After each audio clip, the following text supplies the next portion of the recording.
Good morning. Time for another episode of Hit and Run. This title is called A Bump in the Road. I am your host, Ruben Shoup. I am a YA horror author of Vampire Juice. My link is in the bio. Without further ado, let's read Hit and Run. A Bump in the Road. The streets in town were clogged with cars. Saturday night, date night, Market Avenue was jammed with high school kids cruising back and forth along the strip at 10 miles an hour. In a few weeks, I'll be cruising Market too, Eddie said cheerfully. He slowed for a light, hit the brake too hard, and the tires squealed as the car jerked to a stop. Smooth it out, Winks advised him from beside Cassie in the back seat. Thanks for the good advice, Eddie said sarcastically, his eyes raised to the traffic light. My turn next, Cassie said. What is this car? Some kind of antique? Scott asked from the front passenger seat, his eyes surveying the dashboard. No, it only smells like an antique, Winks smirked.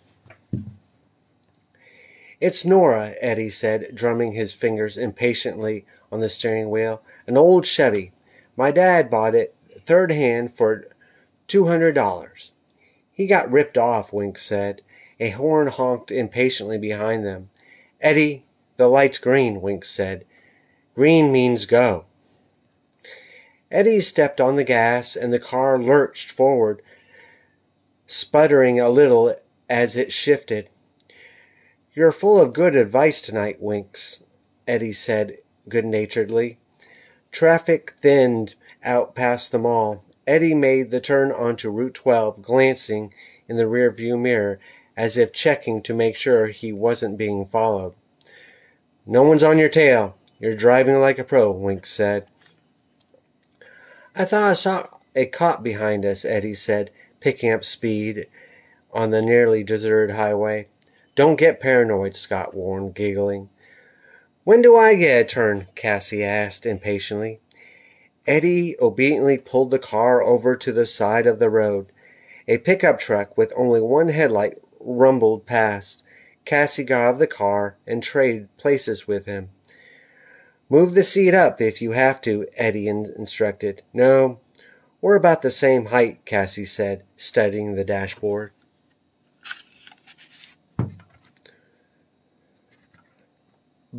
Both shrimps, Winks cracked. Cassie ignored him. Okay, fasten your seatbelts. Here we go, she announced, and pushing down hard on the gas pedal, pulled the car back onto the highway, the tires whirring, spitting gravel, and then settling onto the road.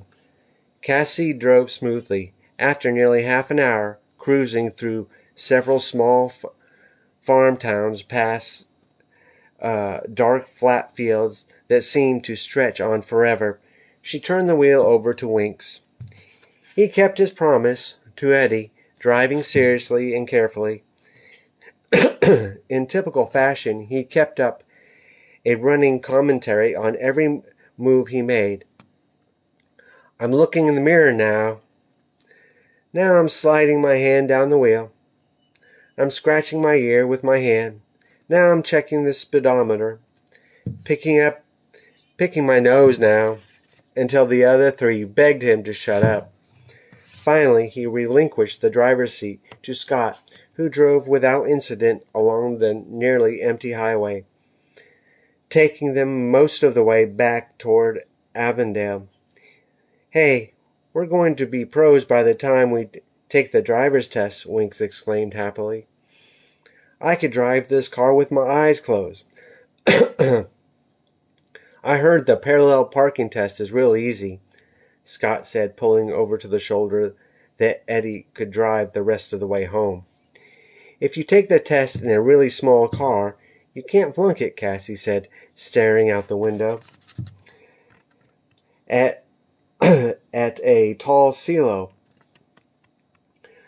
The dark against the purple sky, They give you this much room." She gestured with her hands. "Enough room to park a moving van in." That's what I'm taking the test in," Wink said. "A moving van? You know, more of a challenge that way." "Remind me to laugh later," Cassie replied. For the ride home, Eddie climbed behind the wheel. Cassie remained in the passenger seat next to him. The other two boys slumped in the back, their knees on their seat backs in front of them. "After I get my license, I'd love to get a Jeep," Eddie said, glancing in the rearview mirror. Then at Cassie, "Maybe a Renegade or a Cherokee." "Those are very cool," Scott agreed from the back seat. They were approaching the Hanson underpass. The low stone bridge loomed green in the yellow headlights. Cassie yawned. The warm air from the heater was making her sleepy, but she snapped wide awake when the man suddenly came into view in the middle of the road. The headlights caught his startled expression. He stood staring at them, frozen, his arms at his sides. Eddie cried out and slammed his foot on the brake. The tires squealed as the car began to slide. To Cassie, her mouth wide open in a silent scream. It all seemed happen in slow motion. She saw that the man was wearing a tie and a jacket and a baseball cap. She saw the wide-eyed stare, the expression of horror on his face, so bright, unearthly bright in the glare of the headlights. Then he appeared to be standing right in the windshield. Then she felt the bump, the surprising quiet thud of impact. The man's expression didn't change. His body flew straight up in the air. The tires squealed again. Closing his eyes, Cassie continued to scream, but no sound came out. She felt another bump on the front tires rolled over the man, and then the car finally came to a stop. Oh my goodness.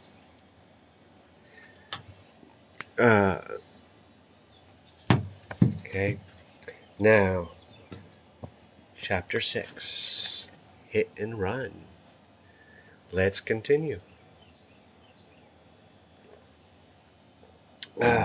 Hope you're enjoying it so far. When Cassie was a little girl of 7 or 8, her parents gave her a white fluff ball of a kitten. She named the kitten Fluffy, and it became her constant companion, immediately taking the place of her stuffed animals. She treated the kitten like a stuffed animal, carrying it in her arms everywhere she went, even sleeping with it cuddled under her chin. She's so attached to it. She heard her mother telling a friend over the phone. Attached to it. The phrase stuck in her mind. When her mother warned her not to take Fluffy into the front yard, Cassie ignored her. She was attached to Fluffy, after all. Besides, it was a pretty spring day. The sun warm, the air soft and fragrant. Fluffy shouldn't be cooped in the house. Little blonde Cassie decided Fluffy could come outside and play with her, out in the sunshine, with the apple tree blossoms.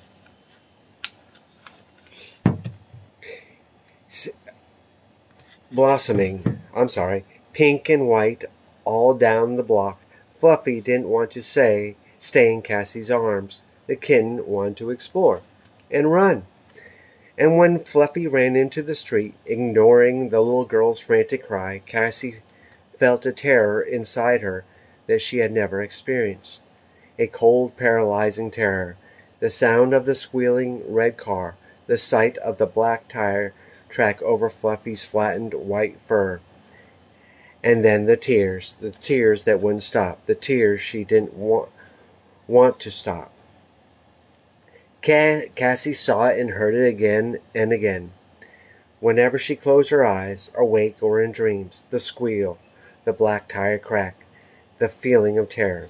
The same feeling she was experiencing now as she and the three boys climbed silently out of the old Chevy. The same paralyzing cold all over terror that made her feel as if she weighed 1,000 pounds, as if she were a block of ice about to crumble. They were directly under the Hanson overpass. The car headlights bounced off the old stones. Someone had spray painted the name in huge orange letters on the side, Margot 90. Silence. The air was still. Not a sound except for their breathing. "Mister, are you okay?" Eddie was the first to break the silence. "Can you talk?" The man on his back in front of the car stared lifelessly up at them as they huddled over him. Cold, gray eyes. His blue and red Chicago Cubs cap had somehow stayed on his head. His navy blue black tie was lying straight up over his shoulder, the collar of his white shirt unbuttoned. "Mister?" Cassie wanted to bend over to the man, grab his hand, to say something to him. But she stood there, behind Scott, trembling now, trembling all over, her hands raised to her face, standing in front of the twins' beams of light, the light bouncing back at them, of the old stone bridge. It all seemed so bright. Not daylight bright, but eerie bright, as if they were in a horror movie, an unnatural world where you were forced to see everything you didn't want to see so clearly, so brightly. Eddie was the first to overcome his fear enough to bend down and grab the man's wrist. He dropped it immediately. "He's dead." Eddie mouthed the words. "He can't be," Winks cried, standing timidly by the side of the car behind the others. "He's dead," Eddie said a little louder. "Look at his eyes." They looked at the dull gray eyes staring up at the sky, unblinking.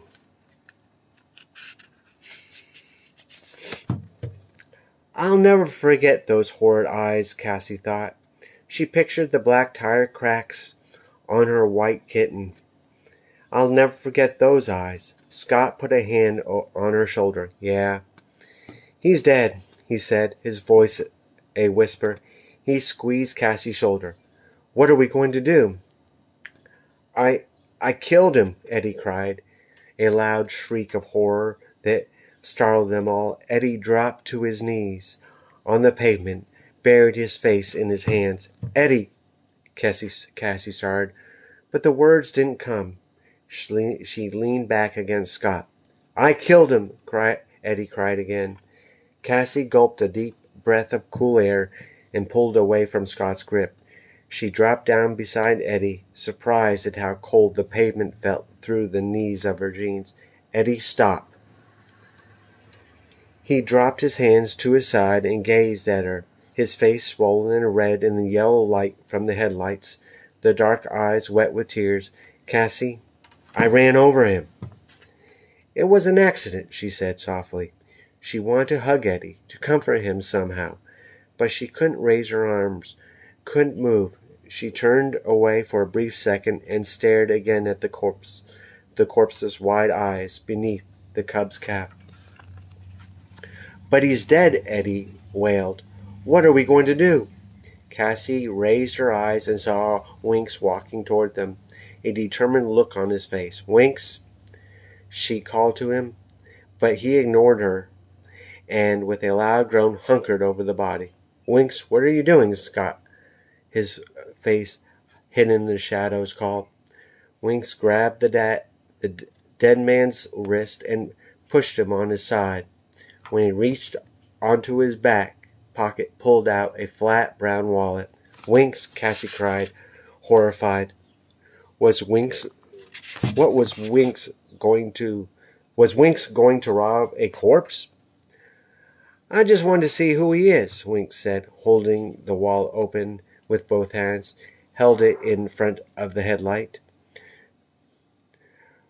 What is he doing? Eddie asked, Cassie shaking his head, his face twisted in fright and panic.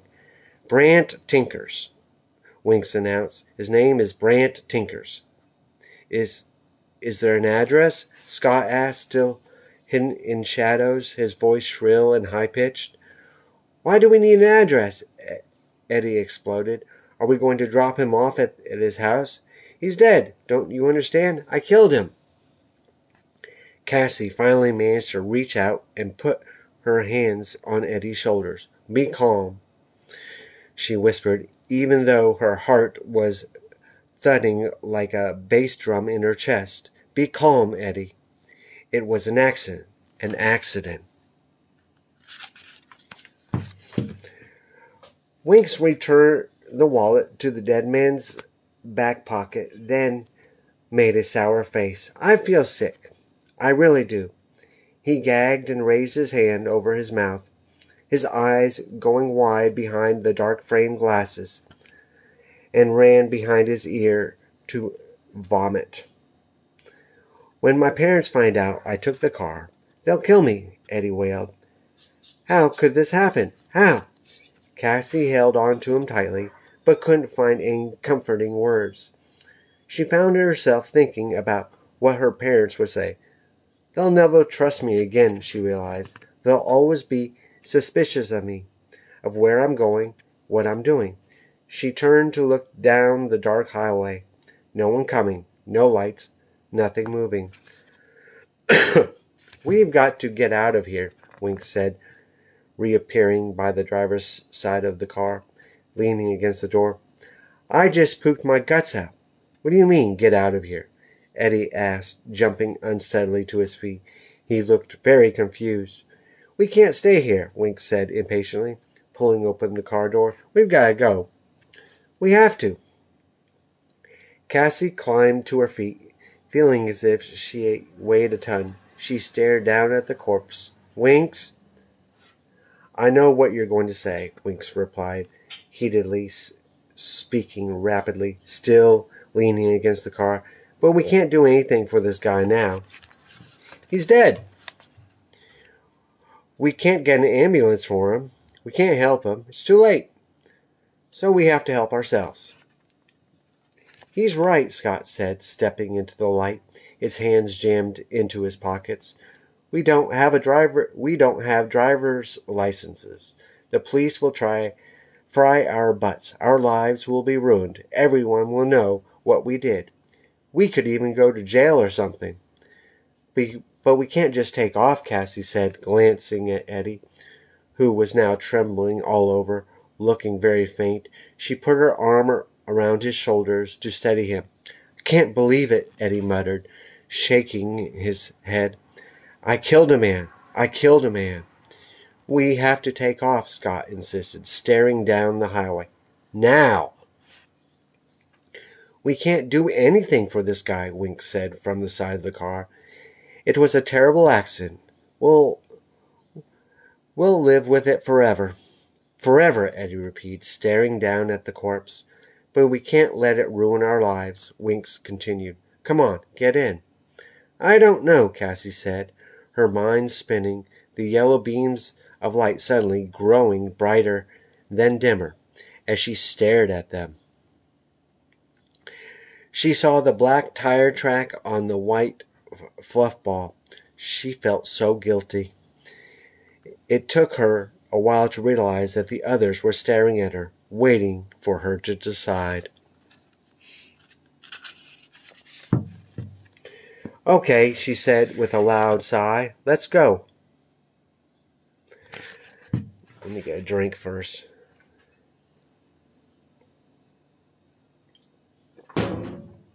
All right, sorry about the pause. Okay, she said with a loud sigh. Let's go. Brant Tinkers, Eddie said, staring at the corpse. Brant Tinkers. Eddie, come on, Cassie urged, guiding him to the car, her hand gently on the shoulder of his down vest. Do you think he has a family? Eddie asked, not moving. Hurry, Winks cried. Someone will come along. We've been lucky so far. Who's going to drive? Scott asked. Not me, Eddie cried. I can't. Then I'll drive, Wink said, and jumped behind the wheel, immediately slamming the door after him.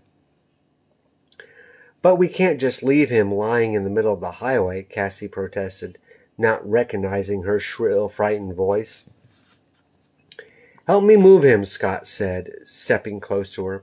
Are you okay? He whispered. She nodded. I guess. I don't know.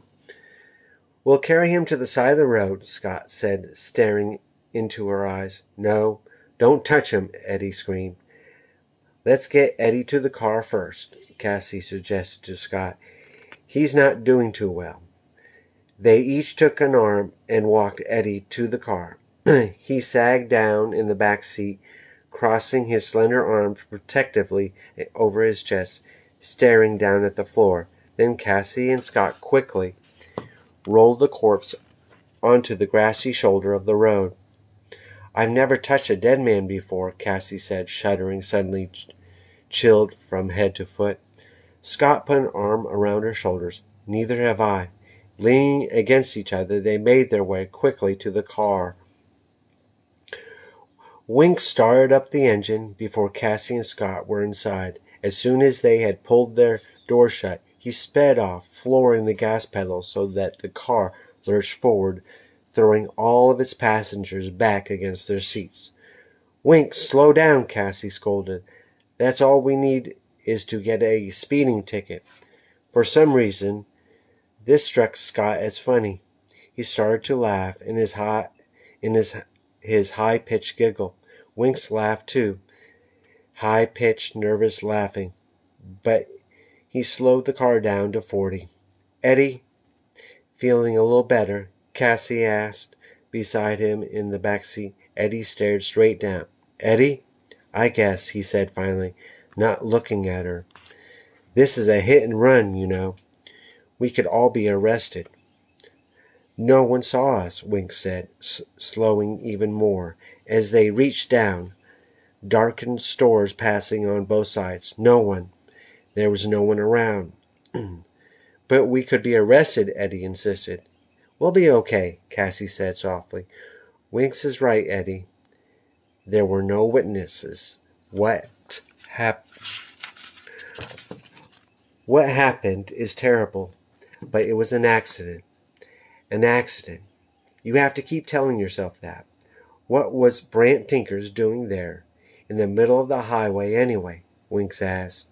He was starting to sound a little more like himself. He slowed and turned the car onto Market Avenue, still jammed with Saturday night traffic. He was just standing there in the road, Cassie said thoughtfully. And I killed him, Eddie said, shaking his head. Stop it, Eddie, Cassie said softly. We've got to go on, you know. We've got to go on as if nothing happened. But how can we? He wailed. We have no choice, Scott said firmly, turning to look at Eddie from the front seat. In a way, we were lucky, Wink said, sliding his hands nervously back and forth on the plastic steering wheel. I mean, no one came by that entire time. Not a car, not a truck, nothing. Yeah, lucky, Eddie muttered. Winks is right, Eddie, Cassie said, finding herself becoming a little impatient with him. There were no witnesses. That was really lucky. Winks pulled the Chevy to the curb in front of Eddie's house. They hunkered on the front stoop. Illuminated by the light from inside the open front door, stood two blue, uniformed policemen. Oh my goodness. What is going to happen? Well, I'm going to stop for now. I will pick this up tonight. Thanks for watching. And for those of you who are interested, my name's Ruben Shoup. I'm a YA horror author. And my latest book, Vampire Juice, the link is in the bio. Thanks for watching, and I'll see you again soon.